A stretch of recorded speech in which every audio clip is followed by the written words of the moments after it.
Ao estudarmos o Espiritismo ou doutrina espírita, a primeira informação que temos é que todos nós, seres humanos, homens e mulheres, crianças, jovens e adultos, enfim, todos que formamos a humanidade terrena, somos espíritos imortais, criados por Deus e presentemente reencarnados.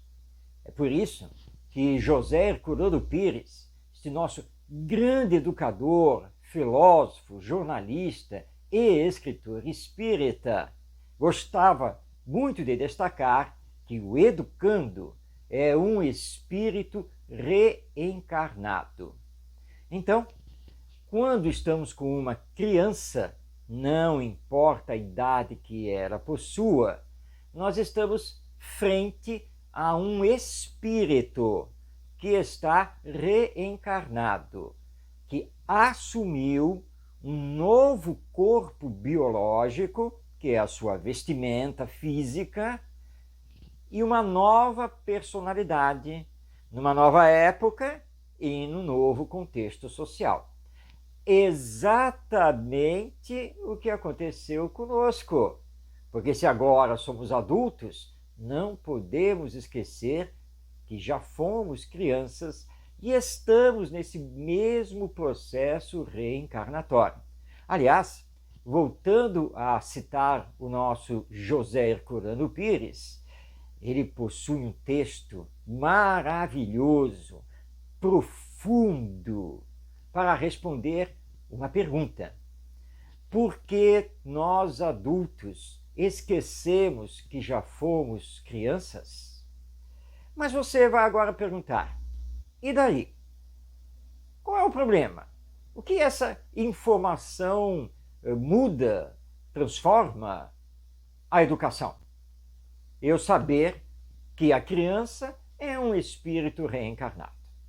Bem, a partir disso, o Espiritismo levanta, traz à tona novamente as questões das ideias inatas e das tendências de caráter, que muitas correntes pedagógicas materialistas descartam, não levam em consideração, porque elas partem do pressuposto de que a criança surge no nascimento e que não existe um componente espiritual em relação a ela. E o Espiritismo, como filosofia espiritualista, parte do princípio da realidade espiritual da criança. Como essa criança é um espírito reencarnado, o que significa que esse espírito já teve vidas passadas, ou seja, ele já teve na história da humanidade outras existências. Isso quer dizer que nessas outras existências, ele, primeiro, adquiriu conhecimentos, por menores que tenham sido. Segundo, teve experiências de vida, boas ou más. E nada disso se perde. Tudo isso faz parte do patrimônio desse espírito, que vem de encarnação em encarnação, desenvolvendo o seu potencial divino. Alguns mais aceleradamente, outros mais vagarosamente. Mas a lei divina é de evolução. Podemos, com o uso do livre-arbítrio, estacionar, e durante muito tempo. Mas a própria lei acaba nos impulsionando para a frente. Então, quando nasce a criança, nós temos um espírito que já vem nesse processo da reencarnação e que normalmente tem ligações espirituais com os pais, ligações afetivas, que podem ser boas, podem ser ruins. Depende do que foi feito nas existências passadas entre esses personagens. Mas a infância existe para que nós, adultos, possamos amar a criança. Porque não sabemos quem é esse espírito, não sabemos de onde ele vem, não sabemos qual é a sua ligação conosco, mas sentimos que precisamos, independente de tudo isso, amá-lo. E a infância nos proporciona isso. Mas você já reparou que, na medida em que começa a crescer, a criança começa a mostrar o seu caráter, os seus instintos, a sua inteligência?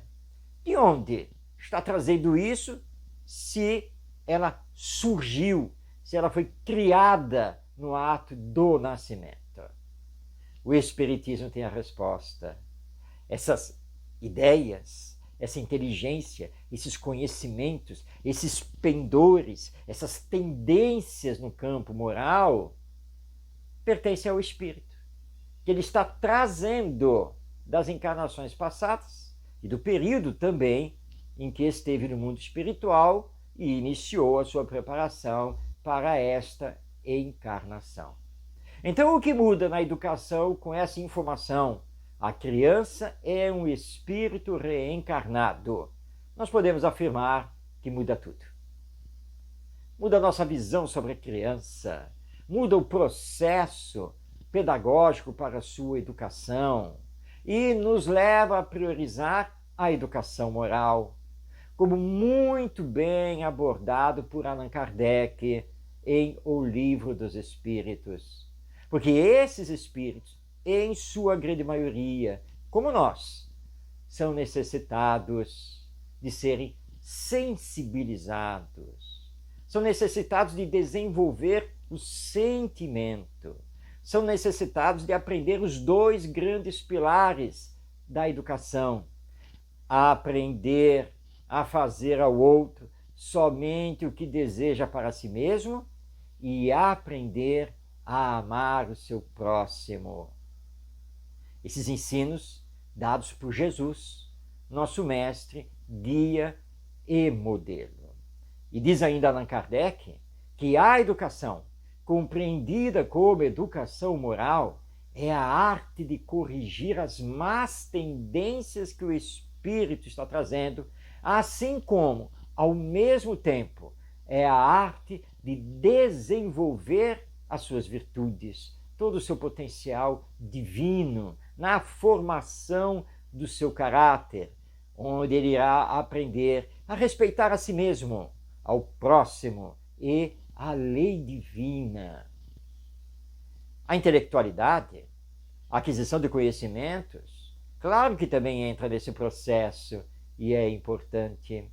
Mas que adianta ele tudo saber sobre reencarnação se isso não lhe modificar moralmente? Se não combater em si mesmo o egoísmo e o orgulho, que são as duas grandes chagas da humanidade.